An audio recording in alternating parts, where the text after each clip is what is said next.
Well, thank you, Madam Speaker. I'd like to thank our Honourable Parliamentary Secretary for his speech as well. He's always gives good speeches and very passionate about the issues. This idea of putting social context, systemic racism, and systemic discrimination into this bill is important. This is, it's cultural competency. It's cultural safety. This is a process that the healthcare system in British Columbia has been implementing for training doctors and medical professionals. And this system is moving across to other places in the country because it's important that people understand social context and understand how discrimination works in an institutionalized way.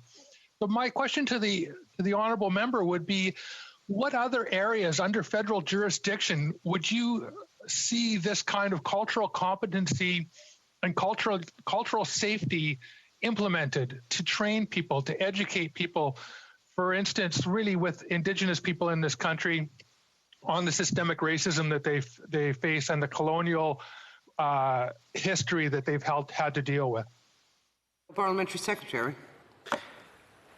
Well, for me personally, Madam Speaker, I don't think that it could be wide enough in terms of the spectrum with respect to us being able to provide the types of supports and that cross-cultural awareness.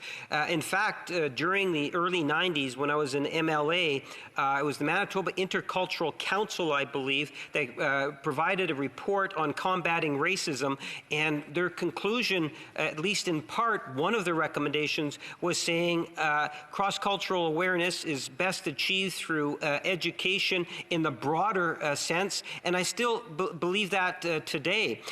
The member makes reference, for example, what is the federal government's role? I believe to demonstrate national leadership on the issue. We do that by the actions that we take. For example, this particular piece of legislation, by the appointment of a Minister of Diversity. There's different things that we can do that will have an impact. Take a look at whether it's our military, civil servants.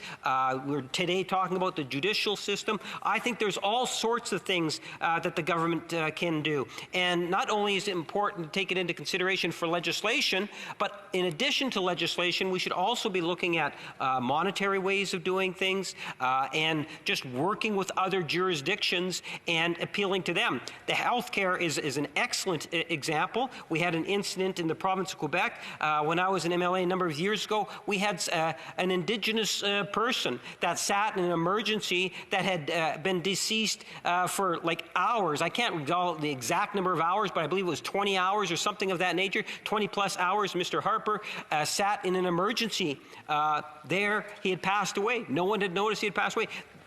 It's there, it's real, and it would be nice to see it dealt with. Questions and comments.